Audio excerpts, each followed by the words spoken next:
Hola a todos, soy Carlos Oliveros y bienvenidos a mi canal. Este es el primer vídeo que hago para YouTube, únicamente para YouTube, con su guión y su organización bien cuadradita, con sus cortes y demás. Le he mandado ya los vídeos al editor, que casualmente también se llama Carlos. Y nada, ya están hechos los cortes. Esta es la única parte la introducción, que la he dejado para el final, para ver qué tal había salido y demás. Y nada, la verdad que estoy bastante contento con el resultado.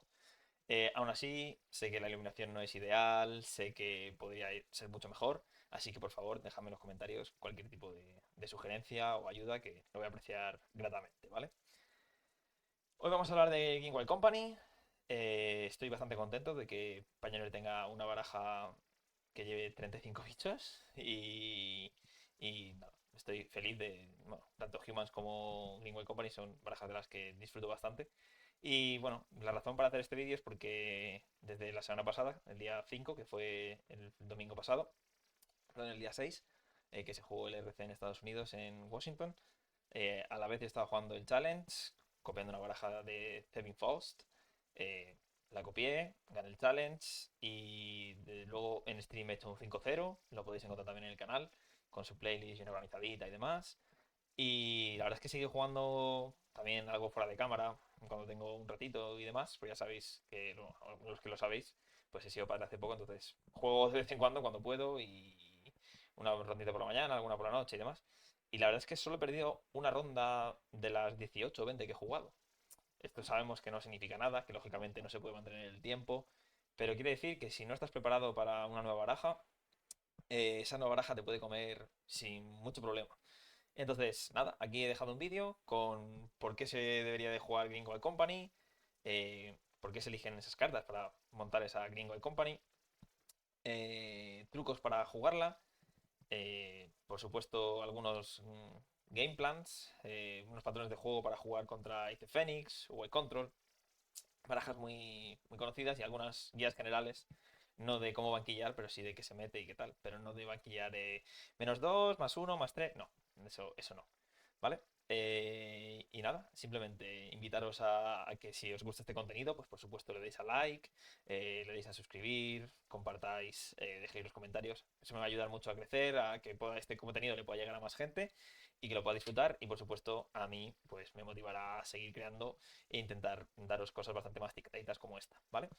Eh, Sin más dilación, creo que lo he dicho todo. Así que nada, dentro vídeo.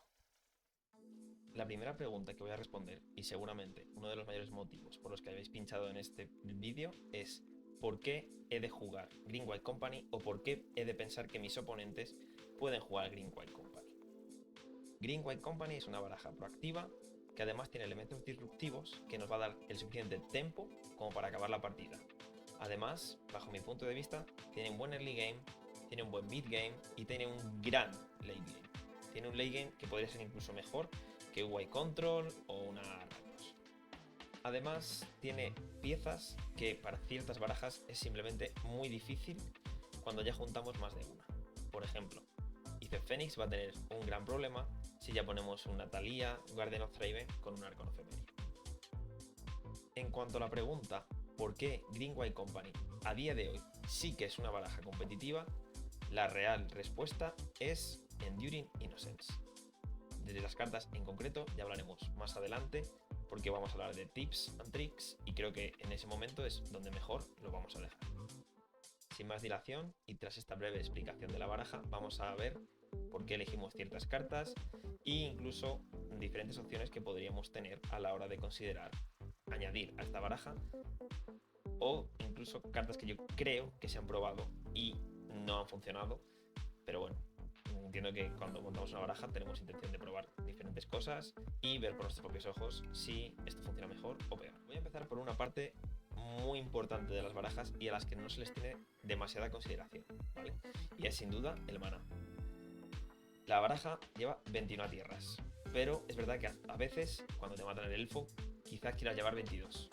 En este caso de que queráis llevar 22, yo añadiría una Utility Land, seguramente un segundo 72. La baraja lleva 16 tierras que son duals, de las cuales 4 son Branchlock Pathway.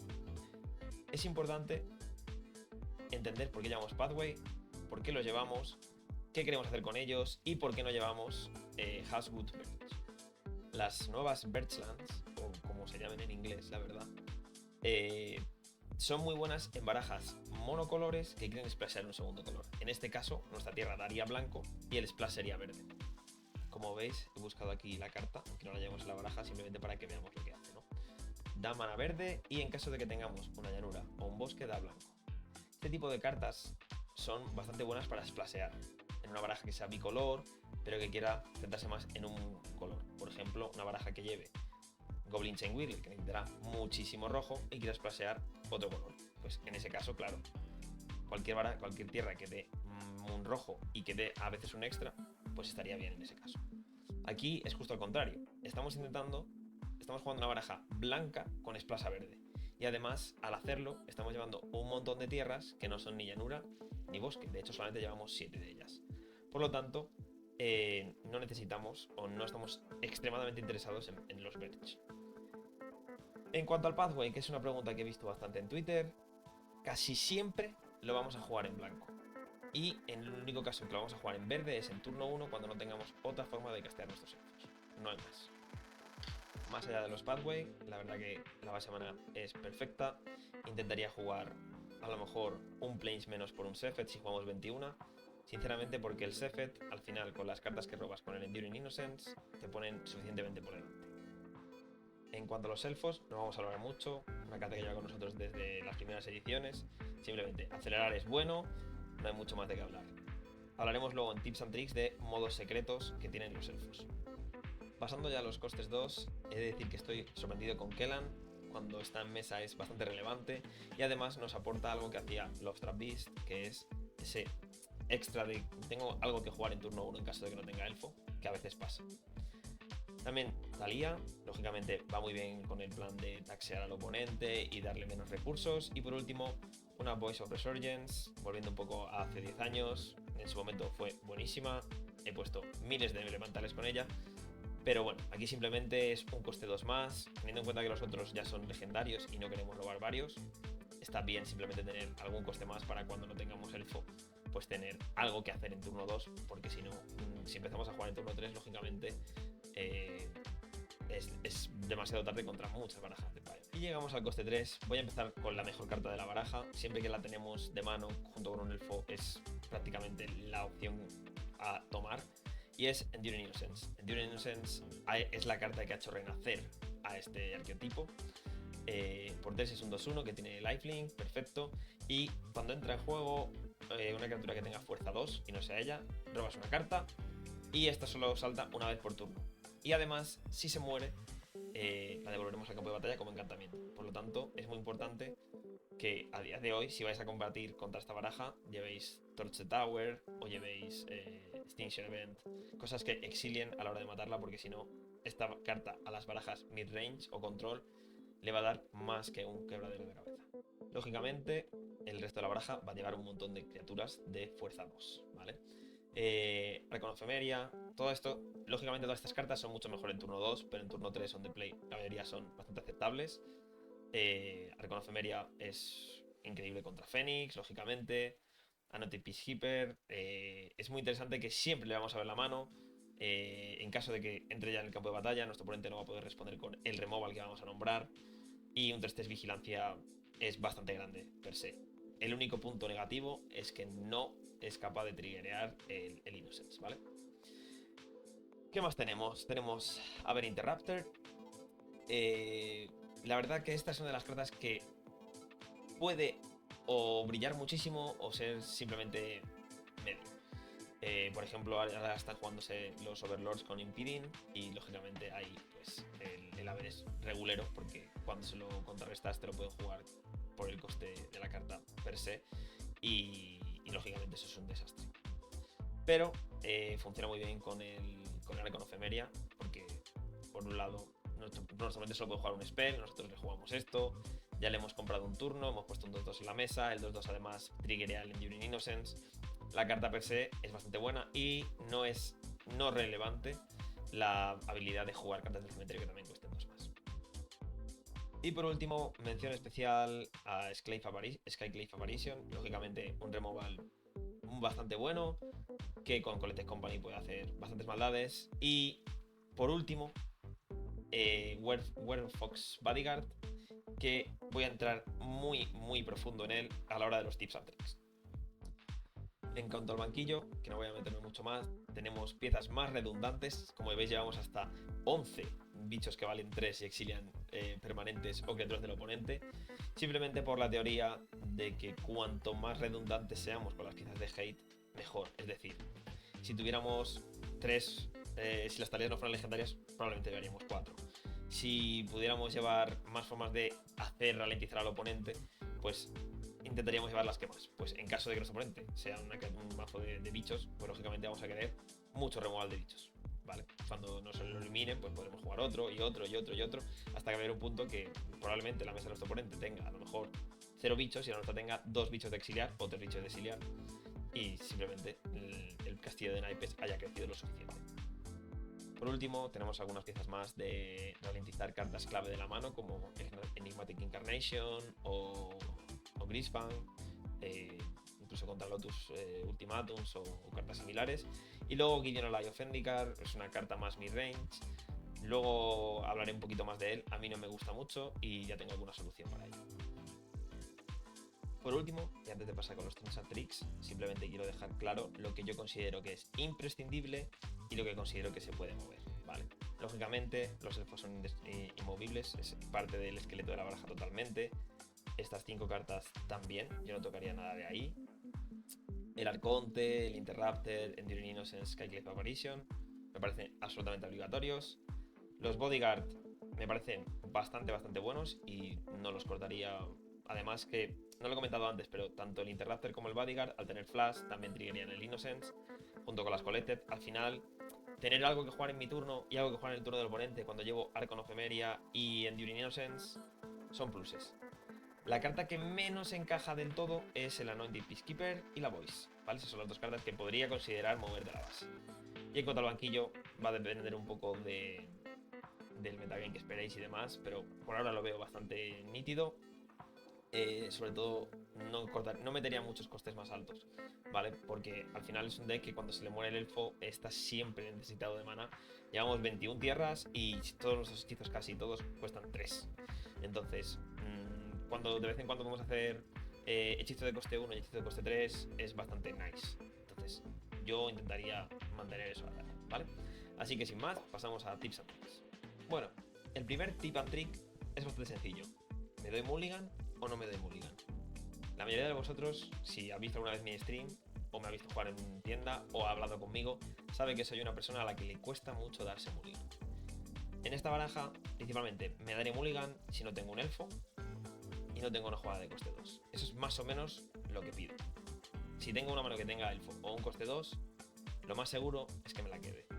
Y incluso me podría llegar a quedar alguna mano de solo coste 3 si supiera contra lo que estoy jugando y tuviera una carta clave. Por ejemplo, si estuviera jugando contra Lotus, si tuviera Archon of Emeria, podría llegar a pensármelo. Tendríamos que ver el resto de la mano, pero bueno. El primer pick and trip es sencillo. Vamos a ser capaces de recuperar la desventaja de cartas con Enduring Innocence y Collected Company. Si no vais a estar jugando a Magic, en turno 1 o turno 2, por favor, no os mulligan.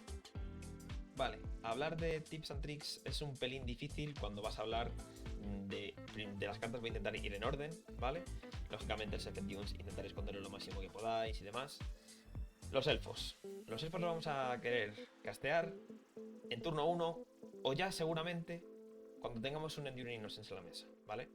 No es una verdad 100%, pero considerar no tirar las cartas a la mesa, en este caso los elfos, ya que por un maná podemos robar una carta, es, digamos, normal, factible, posible que hagamos, por ejemplo, turno 1 elfo, turno 2 Innocence y en turno 3 hagamos elfo y en tu turno te juegue un Bodyguard o un Aven Interrupter.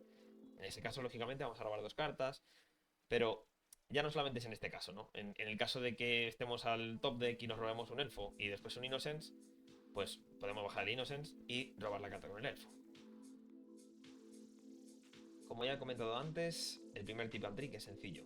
Si no necesitas el pathway a verde en turno 1, simplemente es que debería de ir a blanco. no tiene mucho más. Tenemos muchas cartas que valen doble blanco y tener un mana verde ahí atascado no ayuda. Una de las cartas que más dudas ofrece en esta baraja es Thalia. Está claro que tiene mucho poder, pero es verdad que o no se ajusta muy bien en nuestra curva de mana en caso de que tengamos el elfo, y además hace que prácticamente la mejor carta, si no la segunda mejor carta de nuestra baraja, cueste un mana más. Por lo tanto, debemos de tener eso en consideración. Hay que tener cuidado, no dar turno con 4 manas y una Thalia, etcétera, etcétera. ¿Vale? Esto no es ingeniería aeroespacial, pero bueno, saber que puede pasar y que tenéis que tenerlo en cuenta, ¿vale? Aparte, además, lógicamente, Thalia y Kellan nos reducen el coste de ley, que esto también imagino que la mayoría de vosotros lo conoceréis. Así, llegamos a la Naughty Peacekeeper. Es probablemente una de las cartas más complicadas de entender de la baraja. Como he dicho antes, no es un trigger. En cuanto toca mesa, ya vemos la mano del oponente. Esto puede significar muchas cosas. ¿Vale? Por ejemplo, cuando hagamos Coco, nuestro oponente puede que nos directamente enseñando la mano si esto ya está en la mesa. Aparte, tiene la habilidad de no solo taxear el spell con 2 manas más, sino las habilidades de ese spell. O de esa carta. Perdón, de esa carta, no de ese spell. Por ejemplo, si nuestro oponente juega un Greenspan y nosotros tenemos, digamos que quiere elegir un Pargelion del cementerio, podríamos hacer Collected Company en busca de Skycliffe Apparition, Werewolf Bodyguard o incluso Naughty Peacekeeper para incluso nombrar ese Pargelion y hacer que se lo suba a la mano con el Greenspan, ¿vale? Simplemente es una opción más. Tener en cuenta que las habilidades activadas también se pueden nombrar, ¿vale? Con Arcon of Emeria no hay que tener mucho en consideración, simplemente tener cuidado a la hora de jugar tus spells porque no vas a tener forma de responder. Por ejemplo, si tú haces turno 2 Arcon of Emeria, en turno 3 vas a poder jugar un spell, no vas a poder hacer Thalia más que él. Simplemente tener eso en mente. El Aven Interrupter, como hemos dicho, va muy bien con el Arcon of Emeria, pero además va muy bien con Anointed Peacekeeper, va muy bien con el Light Spellbinder y además es muy bueno contra ciertos spells y muy malo contra ciertos spells. Es muy bueno contra marchas de cualquier tipo, contra Toxic Deluge, ese tipo de cartas que tienen coste X, lógicamente, y es muy malo contra costes alternativos. Vale. Por ejemplo, un Leyline Binding seguramente valga 0, porque nuestro oponente va a tener eso. Bueno, valga 0, valga 1 blanco igualmente, ¿vale? Como ya he dicho antes, Enduring Innocence es la carta de la baraja y tiene pocos trucos, pero la carta es totalmente, lo que dirán los americanos es bonkers. It's bonkers, ¿vale?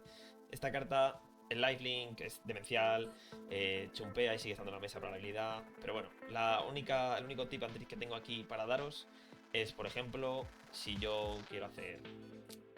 tengo un Enduring Innocence en la mesa, juego, por ejemplo, un Llanowar Elves, que me lo he guardado porque he sido muy bueno. Me lo he guardado, pego con el Enduring Innocence, se muere, puedo jugar un segundo bicho y también volvería a robar carta porque ya no es el mismo Enduring Innocence, ¿vale? Ya podría tirar más de una vez por turno. Cycling Apparitions se combina muy bien con el zorro. ¿Por qué? Simplemente yo, por ejemplo, contra Fénix me estoy metiendo los 4 Bodyguards y los 4 Skyclave Apparition. El Skyclave Apparition me quita el Fénix con una Coco o en mi turno y demás. El token ya no vuelve a tener haste y el token lo puedo limpiar con el zorro, que exilia prácticamente todo. Y ahora vamos con el zorro, que es mi carta fetiche. Vamos a leerla bien. Flash. Cuando esta carta entra, exilia hasta una criatura no zorro, es decir, no se exilia a amigos suyos, no exilia mutabouts y poca cosa más. No dice nada de que no podemos hacer target a nuestras criaturas, ¿vale? Y luego, por último, por 2, lo podemos sacrificar y ganamos 2 vidas. Esto quiere decir que el amigo zorro es un Flicker Wisp más caro y que puedo pagar en diferentes partes, aparte de tener flash. ¿Qué quiere decir esto? Estoy jugando, por ejemplo, contra Fénix y mi oponente hace Fear Impulse al Arcon of Emeria. Pues yo podría tranquilamente, por 3 manás, jugar mi Bodyguard, exiliar el Arcon of Emeria y sacrificarlo para que el Arconte vuelva automáticamente. Y mi oponente ya no podría jugar más spells. Si ha tenido algún instant, la podría jugar entre medias y demás. Pero en otro caso, no. Lo mismo puede ser con el Enduring Innocence, con Undaunted Peacekeeper. Ese tipo de cartas. Vamos, básicamente por 5 manas hace una especie de Restoration Angel. En el que me gano 2 vidas y reinicio esa carta, ¿vale? Por ejemplo, igual, puedo convertirlo en un Aberrant Interrupter por 5 manas. O sea, hace cosas. Es una carta que hay que tener cuidado porque es capaz de hacer grandes líos tanto a nosotros como a nuestro oponente. La carta de base que estamos viendo, lógicamente, es Collected Company. Aquí, sinceramente, no tengo una gran cantidad de trucos para compartiros. Va a ser veces que es mejor jugarlo en main phase. Va a haber veces que es mejor jugarlo en el turno del otro. Va a haber veces que es mejor jugarlo en respuesta al primer hechizo. Va a haber veces que es mejor jugarlo al final del turno. Y eso ya depende de cómo esté la situación y de las 6 cartas que dan en el top. Eso es simple. ¿A qué me refiero? Mi oponente juega un spell y yo puedo responder con la Coco. Si encuentro el Aberrant Interrupter o el Arcon of Emeria, genial. Mi oponente juega un Grisfang. Si yo juego la Coco, en respuesta puedo encontrar un Aberrant Interrupter. Si lo hago antes de que vuelva la carta, puedo traerme un Skyclave Apparition y un Bodyguard. Si lo hago en main phase antes de que sea Beginning of Combat y me sale una Undaunted Peacekeeper, hay muchas opciones y simplemente hay que tener en cuenta varias de ellas. Es lo mejor que os puedo decir porque dependiendo del momento, la situación y todo, varía bastante. Por último, quiero hablar brevemente del banquillo. No hay mucho que hablar de Portable Hall y de Alliance Skills, son cartas que básicamente sabéis para qué sirven. Una es un removal, la otra es un exiliar del cementerio. Más Bodyguard, que ya hemos hablado largo y tendido. Brutal Cathar en este deck es bastante bueno, sobre todo cuando nuestro oponente lleva bichos, ¿no? Lógicamente. Como solo es una baraja que tiene capacidad de jugar a velocidad de flash, podemos controlar mucho mejor que en Humans, que es la baraja que lo ha jugado hasta ahora, la habilidad de darse la vuelta, de conseguir eliminar una criatura del oponente y demás, ¿vale? Y por último, el Elite Spellbinder, que bueno, sirve para bastantes cosas. Por ejemplo, cuando nuestro oponente quiere jugar cartas por menos mana de lo que valen, pues con el Spellbinder vamos a ser capaces de exiliarla y que salga de su mano. Por ejemplo, no nos van a poder jugar una Traxa que la quieran poner en la mesa de alguna otra forma, tampoco a lo mejor un árbol 013 que se lo quieren descartar para que venga luego con el caldero, pues al no estar en la mano ya no se lo van a poder descartar. Ese tipo de cosas, ¿no? Y además funciona bastante bien con Interrupter porque la carta la pone en el exilio, entonces también tendría el tag del Interrupter, ¿vale? Y con eso dejamos la sección de tips and tricks y nos vamos a pasar a hablar brevemente de 3-4 emparejamientos antes de pasar al punto final.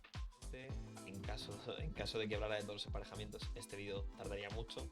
Voy a hablaros de los play patterns, no voy a hablar de cómo banquillear, eso ya cuando al final vais a estar retocando la lista, cambiando cosas y demás. Simplemente voy a hablaros de cómo son las partidas para mí o cómo son en mi cabeza contra esos 3, 4, 5 emparejamientos y a partir de ahí ya vais a elaborar vosotros luego una guía de banquilleo y demás, ¿vale? Vamos a empezar con Blue Eye Control. Creo que es bastante relativamente sencillo. Si salimos con algo que le vaya retrasando y comprando turnos, lógicamente vamos a tener una mejor partida, ¿no? Si hacemos Janowar Elves into Enduring Innocence, la partida va a ir mucho mejor que si no hacemos Janowar Elves, pero bueno, aún así Thalia es capaz de garantizarle el counter de coste 2. El Arcon of Emeria también le va a ralentizar un poquito.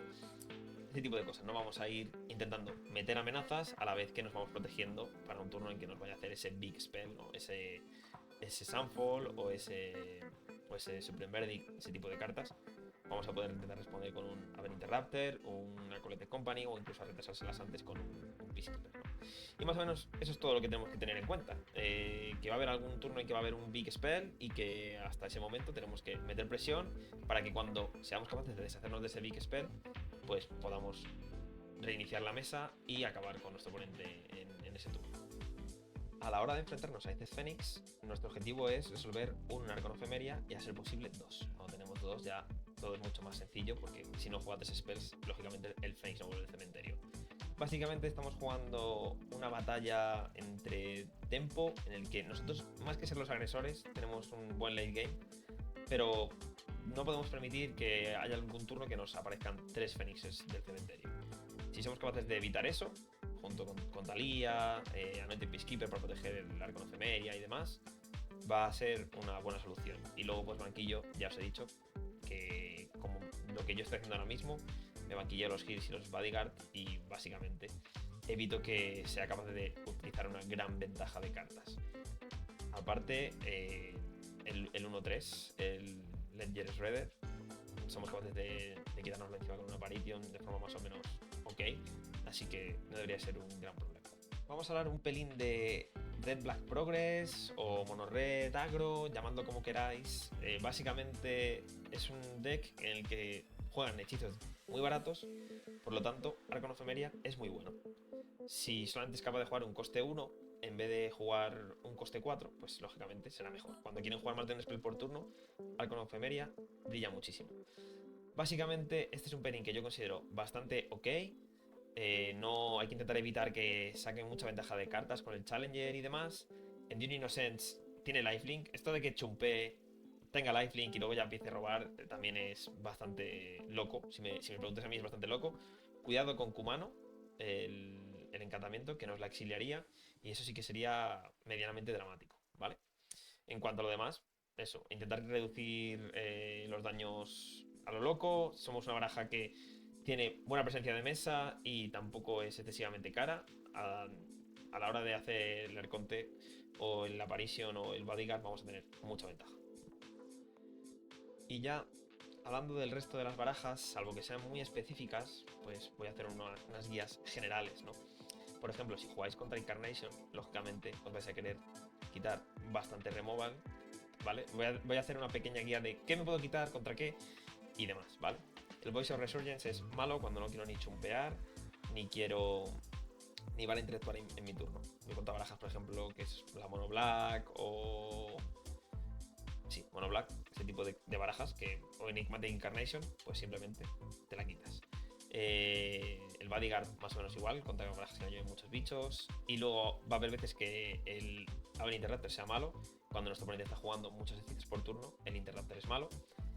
Y el Arcano Femeria, justo lo contrario. Cuando nuestro oponente va a jugar un solo spell por turno, por ejemplo, la Mono Black que acabamos de decir, pues si me va a jugar un Sheoldred, o me va a jugar un Alcazlots, o me va a jugar el Slashers, que valen 3 manás, pues no quiero Arcano Femeria, quiero cartas como Aven Interrupter, ¿vale? Y el banquillo es bastante intuitivo también. Si me voy a quitar Removal, meto Spellbinders y Anointed. Si me voy a quitar Arcontes, pues será porque quiero meter Brutal Cathar. Ese tipo de cosas, ¿no? Más o menos sencillo. Pairings malos, a priori, yo diría que Incarnation no es un pairing nada cómodo. Te puede ganar muy sencillo sin que tú puedas interactuar demasiado. Y a priori ese es el pairing que más miedo me da, ¿vale? Luego contra las barajas de bichos y tal, pues todas son bastante similares, ¿no? Spirits, Humans, me voy a quitar las cartas como el Interrupter y voy a meter los Cátaros y los Bodyguard. Poco más. En cuanto a Red Black Caldero, que es a lo mejor una de las barajas que no tengo ultra en cuenta a pesar de que haya ganado el torneo, creo que se va a empezar a ver más. Es algo que no tengo todavía muy claro, pero probablemente estemos hablando de intentar eliminar el Caldero de alguna forma y ralentizarlo lo suficiente. Yo creo que el Enduring Innocence nos da muchas cartas que si llevamos las más o menos correctas para ello, vamos a ser capaces de ganar una partida al long game. Por último, me gustaría hablar de las posibles incorporaciones y de un par de cosas que no he mencionado antes y me acabo de acordar ahora, ¿vale? Lo primero de todo es hablar de este par de tierras, como hemos dicho antes, Hardwood Birch, y quiero hablar del Restless Prairie, ¿vale? Simplemente no las metáis, ¿vale? Ese es todo lo que quiero decir de ellas. Creo que el maná está bien siempre y cuando no empecemos a meter costes verdes por ahí, ¿vale? Por ejemplo, el nuevo 3-3, que es una especie de Fieno, que vale doble verde. Lógicamente, si vais a meter cartas que son doble verde, tenéis que tener más cuidado, ¿no? Porque no puedo llevar solamente 16 fuentes verdes y además querer luego doble blanco y demás, ¿vale? En ese caso sí que a lo mejor me plantearía algún Birch, cosas así, Pero claro, ya estamos hablando de que va a haber veces que no va a dar el blanco, es un poco dramático. Creo que la baraja funciona más o menos bien como está. No es estrictamente necesario meterme a cosas extrañas, ¿vale? Habiendo hablado de ello, Cyber Sanctuary es una carta que me gusta muy mucho. Me gusta muy mucho, ¿vale? Creo que si vais a jugar contra Control, contra Randos Midrange, Randos Transmogrify, todas estas barajas, pues banquillo se meten cosas que son más dirigidas, ¿vale? Van a meterse marchas, van a meterse Portable Hall. El Portable Hall, desgraciadamente, responde al Santuario. Pero se van a meter Go for the Throat, Heartless Act, Removal que hace objetivo. En ese caso, yo intentaría llevar 2 copias de Santuario por encima de los 2 Gideon, ¿vale? Es decir, quitaría estos dos de aquí, metería estos dos de aquí, simplemente porque el Gideon me da la sensación de que ya llevo muchas cartas que valen mucho maná y que son muy buenas en general. Nunca voy a querer bajar un Gideon por delante de una Collected Company, no sé si nunca, pero generalmente no. En cambio estaría más contento si cuando tengo una mano que hace... Me lo invento, tengo una mano de 3 tierras, tengo un coste 2, un coste 3, otro coste 3 y un coste 4. A lo mejor el peso de ese coste 4 preferiría tener un coste 1 para que fuera un santuario en vez de un Gideon. Si fuera una Coco, preferiría la Coco. No sé si me estoy explicando bien, yo creo que sí, creo que lo entendéis. Si no, pues me lo dejáis luego en los comentarios. Lion Sass y Unleashed Hills, ¿vale? Como veis pongo Lion Sass y no Scavenging Ooze. Vuelvo a lo mismo. No me preocupa... Perdón, me preocupa añadir mucho verde. Por lo tanto, Lion Sass es una cosa que puedo... Es una Hate contra el cementerio que puedo encontrar con la Company. Es mejor encontrándolo con la Company, es mucho peor encontrándolo de mano. Por lo tanto, a mí me gusta el Higgs, ¿vale? Raiden, God of the Worthy. He estado mirando un poco Skyfall, he estado buscando qué puedo meter, qué no puedo meter. Sinceramente, Raiden, a lo mejor en otros momentos sí que sería muy buena. Es muy buena cuando hay White, es muy buena cuando hay Incarnation. Yo, sinceramente, intentaría evitarlo. Llevamos cartas similares y probablemente mejores, ¿vale? Si hay mucha Sacrifice, pues sí que podéis meter un par de Raidens, porque la parte de atrás simplemente humilla a Mayhem Devil, ¿vale? Luego tenemos 2 cartas que son muy similares. Tenemos Loran of the Third Path y tenemos Night of Autumn.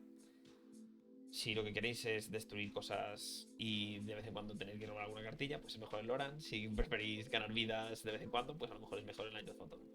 Sin más, ¿vale? Podéis llevar alguno como respuesta, pero a mí ya os he dicho antes que me gusta ser bastante repetitivo. Que no me, que me hagan un Zochis y digan que son todas iguales. Eso es lo que me gusta, ¿vale? Y por último, carta que podría encajarme un poquito, pero tampoco es especialmente algo que me enamore. Juega muy bien nuestro plan de Flash, no es como el Gideon, ¿vale? Si tenemos un Coco y un Wandering Emperor, pues podemos elegir y ese tipo de cosas. Pero generalmente, como he dicho antes, prefiero evitar los costes muy altos. Con el Enduring Innocence voy a robar suficientes cartas y siempre voy a tener cosas que ir haciendo. Y el Wandering Emperor es una carta que, os lo digo, si vais a jugar un RC y vais a jugar 15 rondas y vais a llevar 1 o 2 Wandering Emperor en el banquillo, pues os la vais a meter a lo mejor 6, 8 rondas y la vais a robar, como lleváis 2, la vais a robar 2, 4 veces y no estoy yo muy seguro que de esas 2, 4 veces vayan a ser mejores que robarme un par de bichos o robarme el Saber Sanctuary. A eso me refiero, ¿vale? Y bueno, creo que con esto ya ha sido todo. Vamos a pasar a la conclusión y ya os dejo irnos. Bueno, por si había algún tipo de duda, lógicamente soy un defensor y el abogado de la Green White Company, una baraja que me gusta mucho, que creo que está bastante bien posicionada, que creo que viene para quedarse y que Enduring Innocence es una de las mejores cartas que he visto en el último año o 2 años y teniendo en cuenta cómo funciona, bueno, lógicamente obviando Modern Horizons 3, pero teniendo en cuenta cómo funciona Magic es mucho que decir, ¿vale? Simplemente, si os ha gustado este contenido, por favor, no olvidéis darle a like, suscribiros, poner un comentario o incluso compartirlo. Estaré muy agradecido, respondo a todos los comentarios. Os recuerdo que también tenéis una liga grabada con sus 5 partidas, están ahí. Y luego aquí, además, en la caja de comentarios, os voy a dejar pues eso, todos mis links, incluso el link del código de descuento de Heavy Play, para que tengáis un 10% de descuento si utilizáis mi código. Y si hay algo más de lo que no recuerde, pues simplemente, por favor, acordaos de mirar la cajita de aquí y lo dicho. Hasta la próxima, espero que el vídeo os haya gustado. Si queréis más, hacedmelo saber. Chao.